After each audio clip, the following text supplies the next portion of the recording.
Merci à Dieu pour ce soir. Que Dieu soit béni et glorifié. Je vous salue dans le nom du Seigneur. Ce que je vais vous dire ce soir, merci à Dieu pour cette offrande que vous avez donnée pour l'œuvre de Dieu. Et vous savez, tout ce qu'on peut donner, c'est pour l'œuvre de Dieu. Amen. Vous savez, souvent de fois, on le dit, en étant missionnaire, il y a des personnes, souvent de fois, qui ne peuvent pas y aller dans ces pays, mais souvent de fois, avec le geste que nous donnons, ça sert pour l'œuvre de Dieu. Amen. Et avant tout, je voudrais vous dire un petit témoignage, une expérience, ce que nous avons vécu, c'est-à-dire par rapport sur l'action missionnaire. Un jour, avec des frères, on avait fait un voyage en Albanie et on avait fait des offrandes parmi les églises, plusieurs églises, on avait fait des offrandes et chacun nous ont donné ce que nous avons récolté pour l'œuvre de Dieu. Et un jour, le voyage, il fallait se faire, un jour au lendemain, qu'il fallait qu'on puisse partir. Et tout d'un coup, il y avait une sœur qui était venue vers nous en disant, voilà les frères, j'ai pas grand chose à vous donner, mais j'ai sous mon cœur, j'ai une petite offrande à vous donner. Alors on a dit, oui ma soeur. Alors il nous a apporté un billet de 20 €. Ce n'était pas grand chose, mais il l'avait donné avec tout son cœur. Amen. Et cette soeur a dit, certainement que ce petit billet, ça va servir pour quelque chose dans ce pays. Et je vous dis de la part de Dieu, Dieu l'avait écouté son cœur. Les frères qui ont allé plusieurs années là-bas, il y avait une petite fille de 8 ans, qui avait un problème de vue. Et cette fille-là, de 8 ans, tout doucement, sa vue, il commençait à affaiblir. Et les docteurs, ils ont dit, monsieur, si votre fille ne portera pas de lunettes, il va tomber aveugle. Et c'était compliqué pour eux. Et lorsqu'on a été là-bas, à chaque fois que les garçons venaient, et lorsqu'on faisait des réunions, et lorsque les garçons faisaient des réunions, on appelait les malades pour venir. Et chaque fois, ce petit bébé, il venait devant cet enfant. Chaque fois, il était là présent, pour qu'il retrouve la guérison de ses yeux, en réalité. Et nous, on ne savait pas. Et nous, lorsque sa mère, chaque fois, elle l'a porté, on a parlé avec ses parents, et on a dit, il faut croire dans les promesses de Dieu. Il faut croire que Dieu est capable de guérir, et est capable de bénir aussi. Amen. Et on disait, c'est pas chaque fois de venir chaque fois à l'imposition de main. Si tu viens une seule fois, il faut le croire, il faut le saisir par la puissance de Dieu, que Dieu est capable de pouvoir bénir. Amen. Et dit oui, je le crois, mais c'est comme ça, il dit, c'est en moi. Alors on avait dit, donc, qu'est-ce qu'il a ton enfant qui vient chaque fois? Il dit, écoute mon frère, on va vous le dire ce qu'il a. Il dit, voilà, ces derniers temps, on était vers un docteur, et le docteur, il nous a dit que si ma fille, il ne porterait pas des lunettes sur ses yeux, il va tomber aveugle. Ah bon? Il dit oui, parce qu'il a une cataracte très important.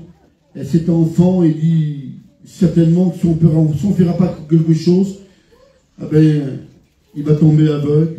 Et pour elle, c'est fini de pouvoir voir. Alors, on a parlé avec cette femme, et on disait, mais qu'est-ce qu'il faut faire? Il dit pas grand-chose. Il faut qu'il ait une paire de lunettes. Et donc il disait, Seigneur, une paire de lunettes, ça ne vaut pas grand-chose chez nous en France. Pour certains, avec la carte vitale, ils les inscrits, ils les prennent. Hein? Alors nous, croyez que c'était des lunettes très importantes, des lunettes spéciales. Et cette femme, il dit non, il dit c'est des lunettes de la vue.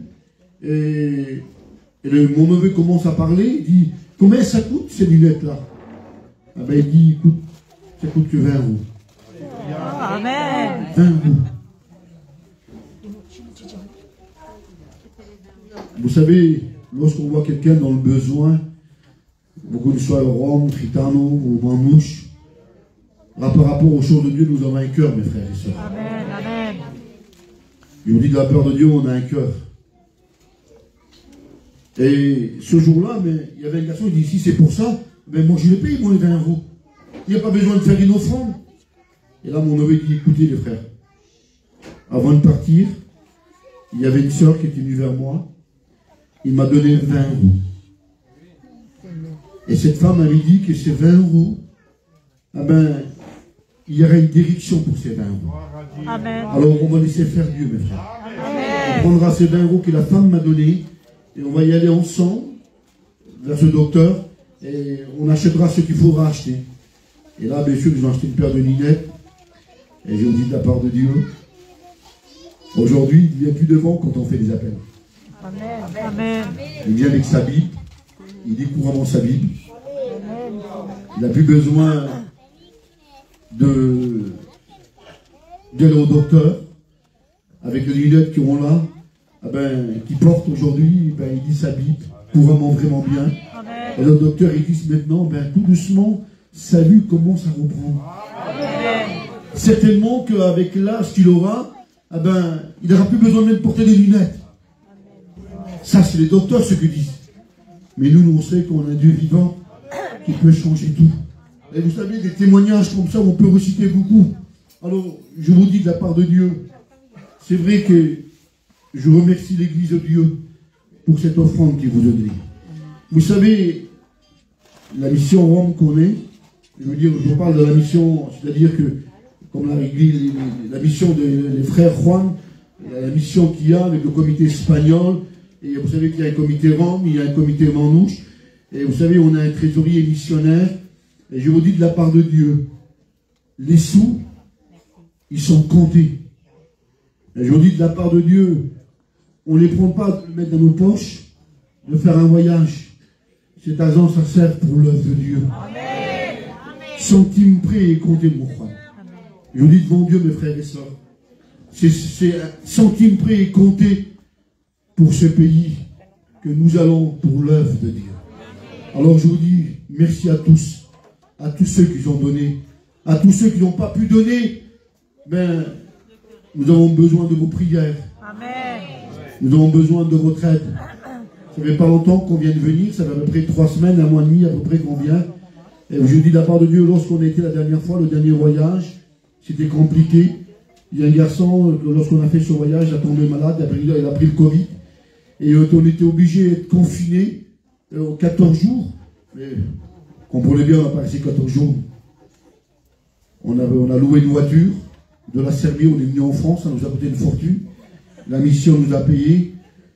Comprenez bien, c'est compliqué. Parce qu'on ne pouvait plus prendre l'avion. Parce que c'était enregistré. Il dit non, on ne peut pas prendre le voyage pour rentrer chez vous. Parce qu'il y a une personne qui a le Covid. Alors il ne pouvait pas contaminer les autres personnes. Alors on a resté là-bas dans l'hôtel. Je ne vous dis pas, la panique. On avait confiance en Dieu, c'est vrai.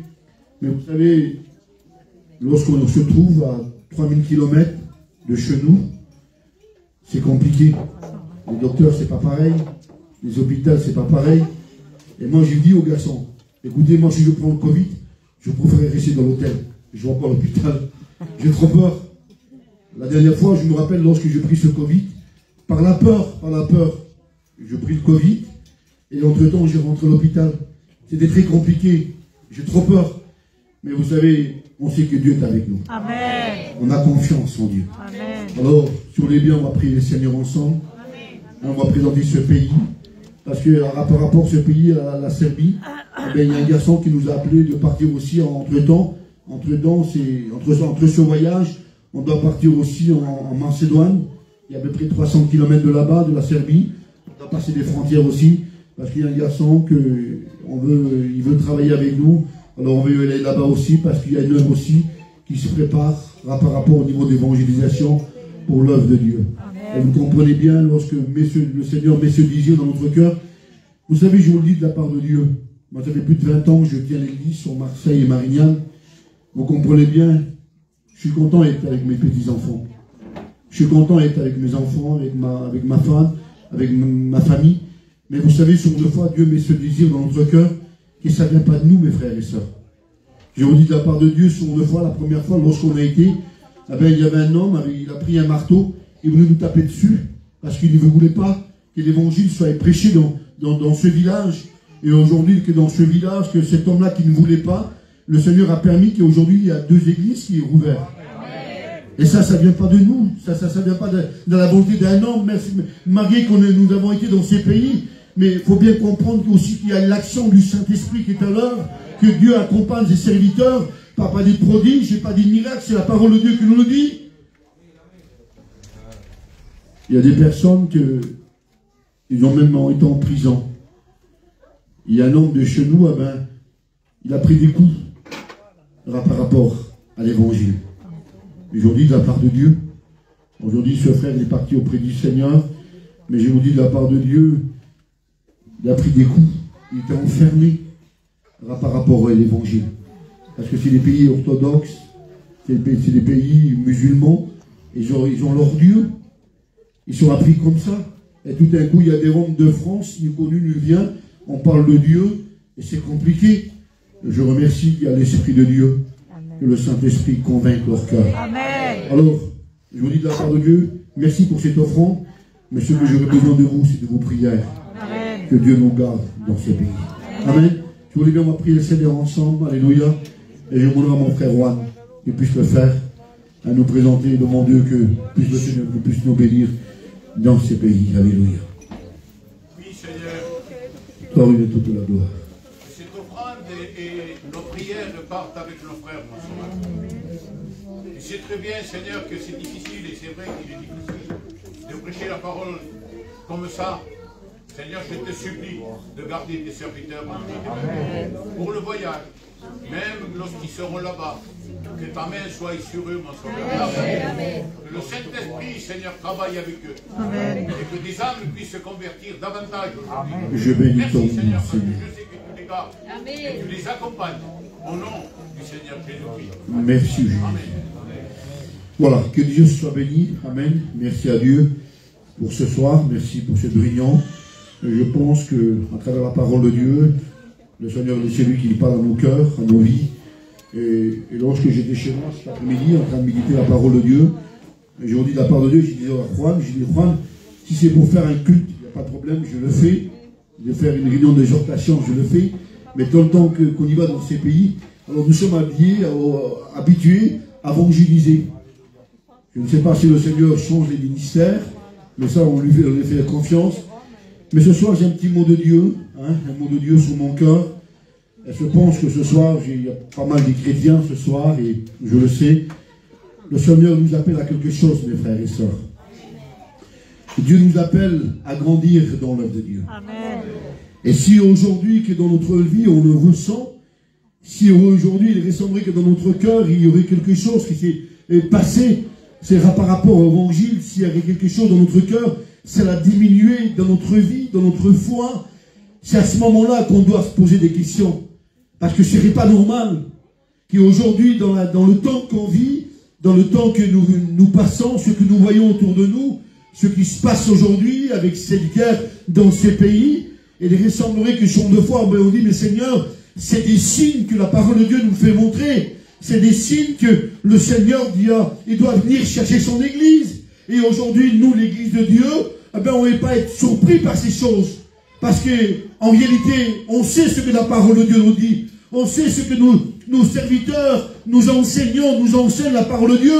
Et même nous, l'Église de Dieu, on enseigne nos chrétiens, on enseigne notre peuple qu'il y a des choses qui doivent se passer. On doit voir des choses. Et c'est vrai, je disais hier à un frère, je dis Seigneur, quand même on voit des choses aujourd'hui. On voyait avec ce corona, avec cette maladie, avant on voyait cette peste qu'il y avait avant, on voyait avec cette nourriture qui était plus bonne, on a vu des choses. Et aujourd'hui, Seigneur, on est en train de voir aussi encore ce virus, cette peste qui est répandue dans le monde entier. C'est des choses, c'est des phénomènes qui c'est pas normal. Les gens ils disent, mais oui, mais c'est un tel peut-être qui a jeté quelque chose. On ne sait pas s'il est voulotte ou qu'il a jeté quelque chose ou pas. Mais il y a des choses que la parole de Dieu nous avertit. Il y aura des phénomènes, il y aura des catastrophes, il y aura des guerres, des bruits de guerre, il y aura des événements qui se leveront. Et aujourd'hui, nous le voyons, mes frères et sœurs. Nous le voyons. Mais ce que je veux dire que, rapport à tout cela, nous, chrétiens, enfants de Dieu, nous sommes appelés à rester dans la foi. On doit garder la foi. Mais peut-être tu me diras, mais Poulika, avec tout ce qui se passe aujourd'hui, avec tous ces événements, avec tout ce que je passe avec mon foyer, il aurait semblé que dans ma foi, ça a diminué, c'est plus pareil. Mais Seigneur, aujourd'hui, au niveau de la vie de Dieu, ça devient compliqué. Mais laisse-moi te dire qu'il est à ce moment-là qu'on doit garder le bout d'épaule. C'est à ce moment-là qu'on doit élever notre tête, parce que notre délivrance est proche. Et ce soir, ce que je voudrais vous parler de la nouvelle naissance. L'homme qui était changé par Dieu, l'homme qui l'a reçu de Dieu, l'homme qui a gardé la parole de Dieu jusqu'au bout, alléluia. Et c'est dommage qu'aujourd'hui, on doit délaisser les choses de Dieu. C'est dommage de pouvoir abandonner les églises. C'est dommage qu'aujourd'hui, qu'on abandonne la prière. C'est dommage qu'aujourd'hui, que c'est dommage de pouvoir se priver de la parole de Dieu. C'est dommage aujourd'hui, dans le temps qu'on vit. Un homme disait ceci, c'était David. Il a dit, Seigneur, je ne veux rien, mais que ta parole, je serre ta parole sur mon cœur. Amen. Seigneur, je ne veux rien d'autre, que ta présence sorte de moi. Parce que la présence de Dieu, elle est celle qui nous fortifie, qui nous encourage. Et ce soir, dans la Bible, il y avait un homme en croyant qu'il savait tout. Et vous savez, je vous dis une chose, c'est pas simplement de croire à quelque chose, c'est pas simplement de connaître la parole de Dieu entièrement, qu'elle fera de nous des chrétiens. C'est pas simplement d'avoir une grande connaissance, qu'elle fera de nous afin de rentrer dans le ciel. Bien sûr qu'il faut la connaissance, mon Juan. Bien sûr qu'il faut la connaissance, il faut la base de la parole de Dieu. Mais en réalité, ce n'est pas simplement de connaître toute la parole de Dieu qui sera par rapport à ça qu'on peut rentrer dans le ciel, non. Ce qui nous fait rentrer dans le ciel, c'est d'être de nouveau. Amen. La nouvelle naissance. Lorsqu'on ne connaissait pas Dieu, bien sûr, on s'approchait de Dieu, nous l'avons accepté dans notre cœur, dans notre vie. Et nous l'avons dit, Seigneur, je te suivrai comme dans les bons, comme dans les mauvais jours. Et en réalité, qui ne veut pas des bons jours? Tout le monde veut que tout va bien. Tout le monde veut que dans leur foyer, dans les foyers de leurs enfants, que tout va bien. Tout va bien. Mais souvent de fois, il n'y a pas que tout va bien. Mais nous souvent de fois, il y a que tout va mal. Tout va mal souvent de fois. Et sur nos fois, nous sommes en train d'accuser l'autre et l'autre et l'autre. Mais la parole de Dieu nous appelle à prospérer devant Dieu. Amen. Un jour, il y avait un homme, et vous connaissez certainement cette histoire. Cette histoire, certainement, que vous, pasteurs, il a prêché. Un homme qui se croyait, on va dire, un homme de Dieu, marié avec la connaissance qu'il avait, malgré les hommes qu'il avait sur sa responsabilité. Et un jour, il va se rencontrer avec Jésus. Il va se rencontrer, se face à face avec Jésus. Il va lui poser une question. Mais avant de lui poser une question, il va lui dire, Rabbi, il va le reconnaître comme maître et sauveur. Il va le reconnaître qu'il est le Fils de Dieu. Il va le reconnaître que simplement que lui peut faire ces choses en merveille. C'était Nicodème. Et il va dire ceci. La parole de Dieu. C'est dans Jean 3, verset 3. Et il va dire ce mot-là. Écoutez ce que dit. En vérité, je te le dis. Si un homme n'est pas né d'eau et d'esprit, il ne peut voir le royaume de Dieu. Seigneur, il est si important ta parole. Si un homme n'est pas né d'eau et d'esprit, en quelque sorte, le ciel est fermé pour lui. Mais moi, Seigneur, en croyant que je connaissais tout, moi, en croyant que j'avais la connaissance, moi, en croyant, en faisant le bien, que pour moi, c'était bon. Je ne dis pas qu'il ne faut pas de la connaissance. Comprenez-le bien, mes frères et sœurs. Il faut la connaissance. Il faut la base de la parole de Dieu. Mais cet homme-là, lui, eh ben, il instruisait les autres personnes. Il instruisait les autres personnes, lui. Mais un jour, lorsqu'il va voir le discours de Jésus, lorsqu'il va entendre, lorsque Jésus va commencer à parler, parce que la renommée de Jésus se faisait, lorsqu'il se trouvait en Judée, en Samarie, la renommée de Jésus il se faisait, les gens ils étaient étonnés. Et certainement que ce Nicodème-là, il avait écouté l'enseignement de Jésus. Il avait écouté ce que Jésus faisait. Et qu'il avait écouté ce que Jésus pouvait apporter aux gens. Il apportait du bien au cœur. Il avait prié, il apportait quelque chose de particulier sur Jésus. Et là, la Bible dit que il va le voir. Il veut faire cette rencontre avec lui. Il veut faire cette face à face avec lui. Il va lui poser la question, mais maître, comment doit-se faire de hériter le ciel en réalité? Et Jésus va lui poser la question, il a dit, Nicodème, en vérité, je te le dis, si tu n'es pas né d'eau d'esprit, tu ne peux pas avoir le ciel. Mais je veux te dire ce soir, que dans la vie de Dieu, il y a un renoncement, mes frères et sœurs. Que dans la vie de Dieu, bien sûr que le salut qui est donné par Dieu, il n'y a pas de problème pour cela. Et je le crois qu'aujourd'hui, il y a une église vivante. Je le crois qu'aujourd'hui, il y a des sœurs qui prient, il y a des frères qui prient, il y a des personnes qui jeûnent dans cette église de Dieu. C'est une église vivante, alléluia. Mais les résurrections de foi avec le temps, avec les années, ah ben notre vie, ah ben c'est plus pareil. Il n'y a plus ce renoncement que Dieu voudrait. Il ressemblerait qu'il n'y a plus ce renoncement dans notre vie. On dit, mais c'est pas trop grave. Moi, je suis Rita dans un sur Rome. C'est pas trop grave. Le pasteur, il n'est pas toujours derrière moi. Alors, deux fois, une petite chose de rien du tout, c'est pas trop grave. Les choses de foi, ben, nous avons plus cette force de pas à renoncer aux choses de la vie. Et lorsque sont de foi, il n'y a plus ce renoncement. Alors, automatiquement, mes frères et sœurs, c'est l'ancienne nature qui apparaît. C'est vrai.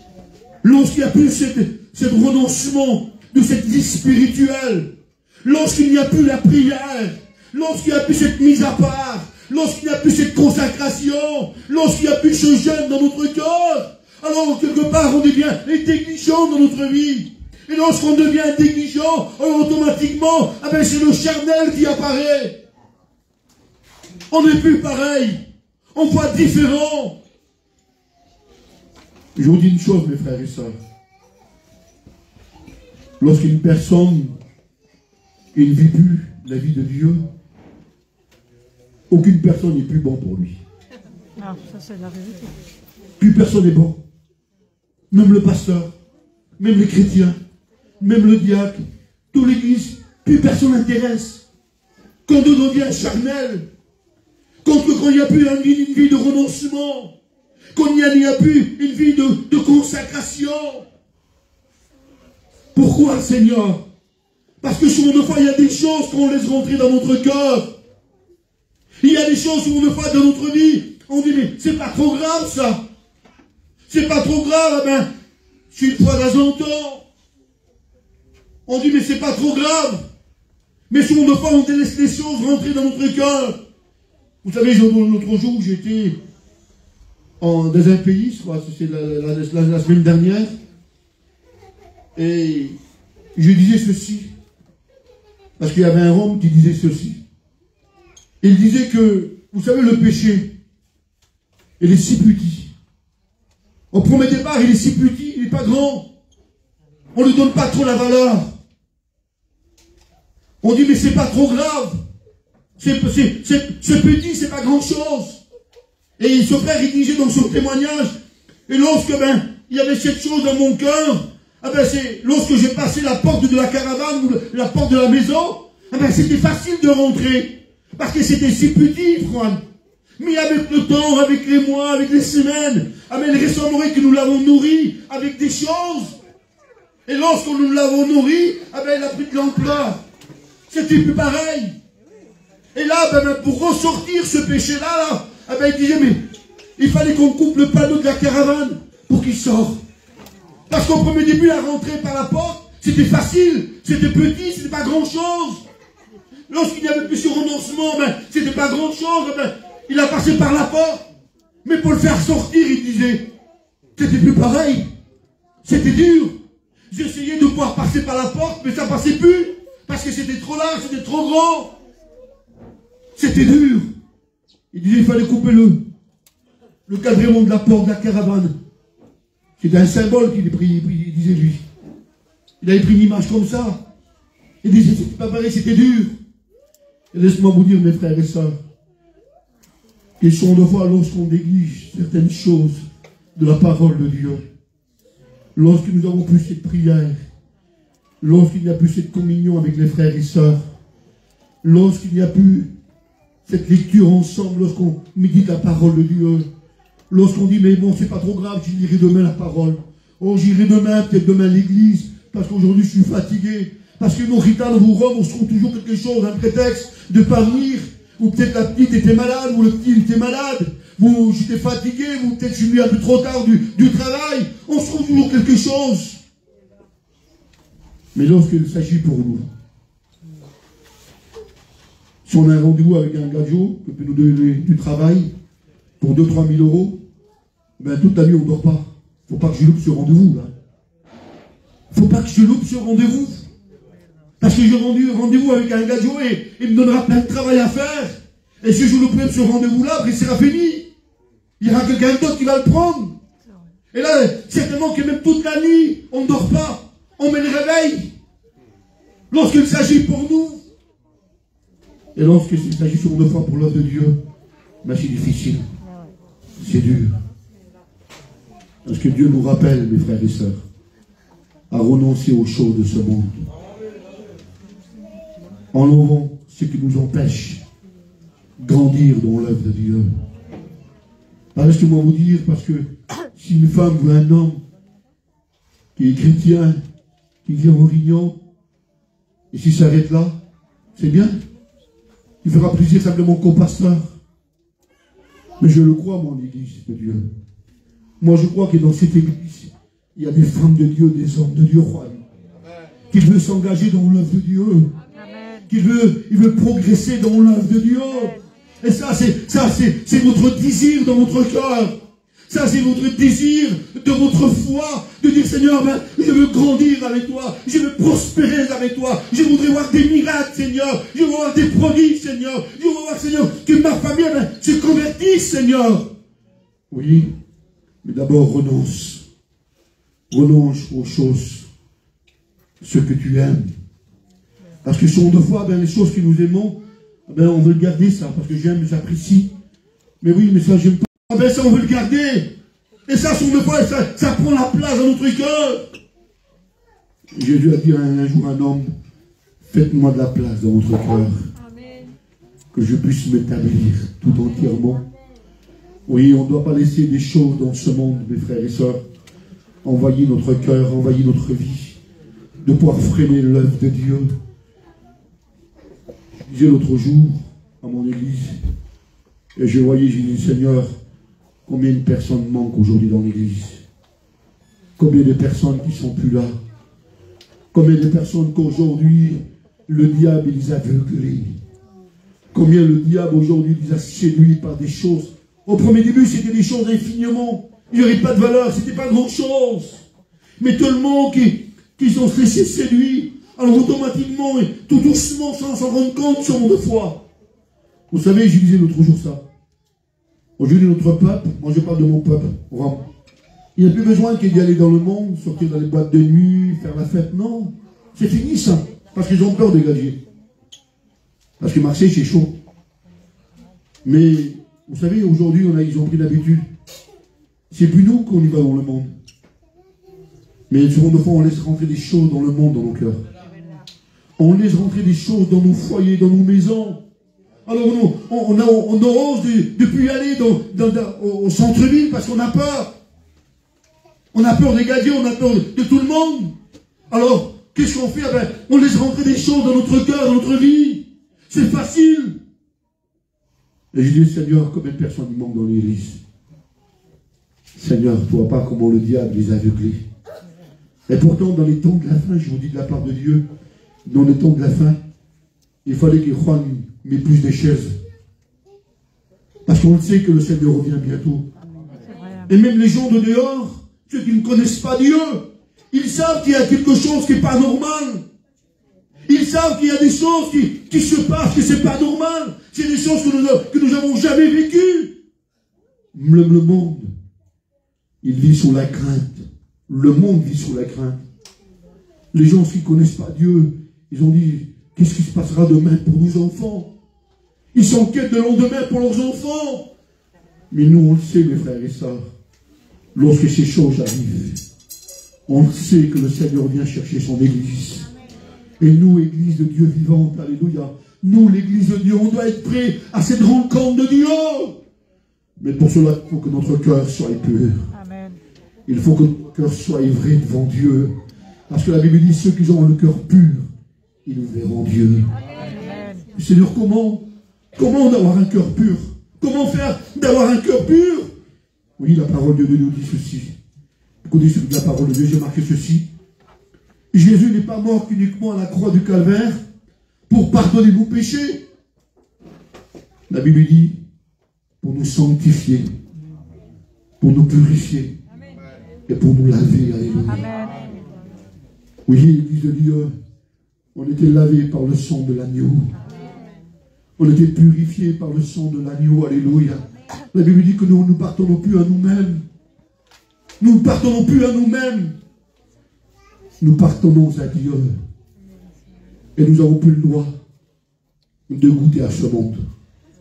Nous n'avons plus le droit de pouvoir s'attacher aux choses de ce monde.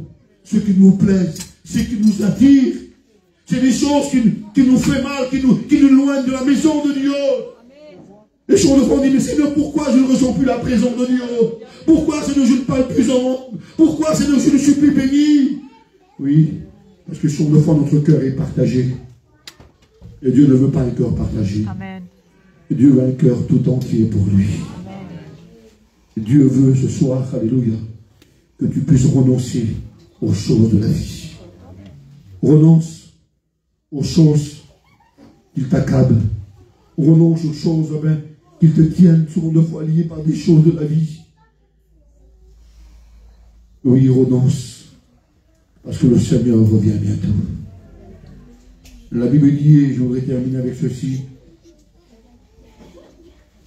Il va dire ceci, la parole de Dieu. Il va dire dans Jean 3, verset 9. Il va dire ceci. Quiconque est né de Dieu ne pêche point, car la semence de Dieu demeure en lui. Et ce soir, je le crois de Dieu, je le crois de tout mon cœur, que Dieu a mis cette semence dans vos cœurs, mes frères et sœurs. Dieu a mis cette semence dans vos cœurs, dans vos vies, alléluia. Et cette semence, ce que Dieu voudrait, amen, de pouvoir porter des fruits, alléluia. Dieu veut ce soir que vous portez des fruits, alléluia. Et lorsque vous portez des fruits, lorsque vous bénissez en train de bénir les autres, vous savez, certaines sont jalouses, mes frères. Certains sont jaloux, souvent de fois on dit, Seigneur, je voudrais voir comment être comme ce frère. Je voudrais être aussi comme cette sœur-là, mon Seigneur. Je voudrais être comme elle, je voudrais être comme lui. Je voudrais porter du fruit, alléluia. Je ne voudrais pas ce soir porter du fruit de Dieu. De dire, oui Seigneur, lorsque les gens viendraient vers moi, lorsque je parlerai de Dieu, qu'ils soient touchés, qu'ils soient bénis de Dieu. Parce que chacun d'entre nous, nous sommes le sel de la terre. On doit donner soif aux autres. On ne veut pas simplement que notre bouche sorte des choses impures, des choses vulgaires, des choses d'injures, des paroles qui n'est pas la gloire de Dieu, mais qu'il soient des paroles douces qui sortent de notre cœur, de notre bouche. Des paroles, qui sortent de notre cœur, en disant, non ma soeur, c'est pas grave, tu verras, le Seigneur va te bénir, le Seigneur va te fortifier, on va prier ensemble, On va jeûner ensemble et tu verras la gloire de Dieu va se manifester. Oui, nous sommes appelés à cela, mes frères et sœurs. Amen. Je voulais terminer avec ce mot. Vous savez, nous sommes tous pareils. Nous sommes un peuple qui est un peu compliqué, mon frère. Ce monde au fond, nous ne sommes pas aimés de tout le monde. Et vous savez, aujourd'hui, c'est si facile. Je vais prendre mon frère Juan, parce que j'ai une liberté avec lui. C'est plus facile de parler sur Juan. C'est facile, ça. C'est facile de ne pas calomnier, de ne pas parler contre lui. Ça, c'est facile sur notre foi, qui est dans notre cœur, que nous avons un mauvais langage. Et ça, Dieu ne le voudrait pas. Amen, c'est au contraire, c'est que Dieu voudrait, amen, de fortifier les uns et les autres, nos frères, nos sœurs. De dire, Seigneur, amen, mon frère, il est dans le besoin. Amen, je voudrais y aller vers lui, prier avec lui, jeûner avec lui. Amen, de fortifier les uns les autres, de ne pas s'exhorter les uns les autres. C'est que Dieu voudrait dans cette soirée. Mais si on deux fois, ben, lorsque Dieu devient faible, lorsque son deux fois nous n'avons plus la force, ben, si on deux fois, ben, on prie le Seigneur, Seigneur, envoie-moi quelqu'un, envoie-moi un tel Seigneur. Et laisse-moi te dire que Dieu le sait, lui qui connaît tout. Dieu connaît ton cœur. Dieu connaît ta vie ce soir. Ce soir, le désir de Dieu, ce soir, c'est mes frères et sœurs, c'est de pouvoir combler votre cœur de cette bénédiction de Dieu. Oui, celui qui est en Christ, la Bible nous dit, est une nouvelle créature. Les choses anciennes ont passé, mais toutes choses sont devenues nouvelles. Oui, bientôt notre délivrance est proche, mes frères et sœurs. Soyons prêts à ce retour de Dieu.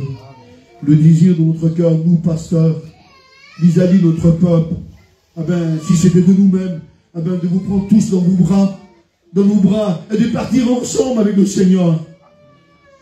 Le désir de Dieu ce soir, c'est qu'il n'y ait aucun qui ne se perde. Que tous peuvent venir à la connaissance de la vérité, de la parole de Dieu. Alors ce soir, je ne sais pas, peut-être c'est moi, c'est ces semaines qui ont passé, peut-être depuis l'homme ou la femme qui attend de renoncer, peut-être tu as laissé des choses rentrer dans ta vie. Oh, tu dis, oh, c'est pas trop grave. Oh, un petit manchon, c'est pas trop grave, j'étais obligé de mentir, j'étais obligé de faire ça, parce que sinon je ne peux pas aller travailler. Et tellement il y a des choses, je ne veux pas trop raminer les choses, mais toi tu sais dans ton cœur que ça se passe. Si aujourd'hui peut-être tu n'es plus cette femme ou cet homme de Dieu, parce que par rapport à ce renoncement, peut-être tu as négligé certaines choses dans ton cœur, et tu dis Seigneur, dans mon cœur je suis mal, parce que je ne suis plus béni, je ne suis plus visité par toi. Et le rassurer Seigneur qu'il y a cette crainte qui est mieux installée dans mon cœur, dans ma vie. Alors Seigneur, je demande pardon. Et tu crois que le Seigneur n'est pas capable de te pardonner? Si. Le Seigneur est capable de pouvoir te pardonner. Amen. Le Seigneur est capable, malgré tout cela, de te bénir, de combler ton cœur, de ne pas ressentir sa présence. Peut-être qu'il y a des semaines que tu ne ressens plus la présence de Dieu. Et rapport à ça, peut-être tu es malheureux dans ton cœur, tu es triste. Tu dis, Seigneur, pourquoi je ne ressens plus la présence de Dieu? Et au fond de mon cœur, je suis malheureux. Alors Seigneur, fais-moi ressentir encore ta présence. Fais-moi ressentir ton amour.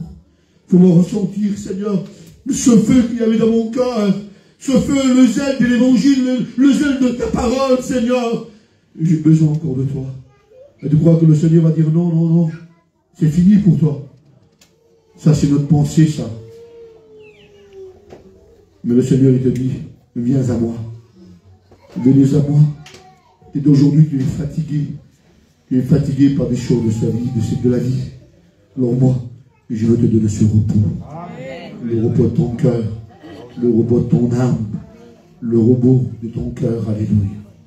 Alors, tous les bien, on va fermer les yeux ensemble. Oui, Dieu te rappelle ce soir à renoncer. Et peut-être tu diras, mais Poulika, c'est dur pour moi renoncer. Je n'ai plus la force. Oui, mais lorsqu'on ne renonce plus, automatiquement, c'est les choses anciennes qui viennent. C'est l'ancienne nature. Mais nous, ce soir, nous ne voulons pas que la chair prenne le dessus. On ne veut pas que l'ancienne nature revienne. Mais ce soir, nous voulons que l'Esprit de Dieu puisse nous diriger. Nous voulons ce soir que l'Esprit de Dieu nous convainque, nos cœurs, nos vies. Alors on va prier le Seigneur ensemble ce soir. Dans la liberté de Dieu, on va prier le Seigneur. Seigneur, je bénis ton nom ce soir. Dieu, merci pour ta parole. Parce que ta parole est la vérité. Ta parole est celle qui parle au cœur, Seigneur. Seigneur, ce que je n'ai pas fait comprendre, Seigneur, mais que l'Esprit de Dieu puisse le convaincre ce soir. Seigneur, tu parles mieux que moi. Le Saint-Esprit, Seigneur, il parle mieux que moi dans les cœurs. Moi, je suis qu'un homme, Seigneur. Je fais mon devoir comme pasteur, Seigneur, d'apporter ta parole. Mais c'est toi qui convaincs les cœurs. C'est ta parole qui prime dans leur cœur. Alors ce soir, Seigneur, travaille leur cœur, travaille leur vie. Seigneur, fais-toi connaître à eux ce soir, au nom de Jésus. Pour la seule gloire de ton nom, Seigneur, viens toucher les cœurs. Viens bénir les cœurs ce soir, Bourdais. Et ce soir, dans la liberté de Dieu, je le ressens dans mon cœur. Peut-être ce soir, si tu aurais besoin de Dieu, je ne voudrais pas citer ce qui était ce soir dit par rapport au renoncement. Mais toi, tu sais aujourd'hui ce qui ne va plus dans ta vie. Si aujourd'hui tu le ressens dans ton cœur, que tu as besoin de lui, ben simplement, dis ce soir, Seigneur, je suis là, j'ai besoin de toi, alors je lève ma main. Je ne vais pas être honte ce soir. Dieu t'a vu, mon frère. Dieu t'a vu, ma soeur. Dieu t'a vu. Dieu t'a vu. Tu as besoin de lui. Ben lève-toi. Lève ta main. Je ne sais pas comment tu te présentes devant Dieu. Dire ce soir, Seigneur, j'ai besoin de toi. Je ne voudrais pas baisser les bras ce soir. Je ne voudrais pas, Seigneur, louper ce rendez-vous. Je ne veux pas ce soir que cette réunion puisse passer à côté. Je voudrais que ce soir soit mon jour. Je voudrais, Seigneur, à renoncer ce soir. Alors ce soir, on va faire devant Dieu. Lève-toi à ta place. Et je prierai le Seigneur.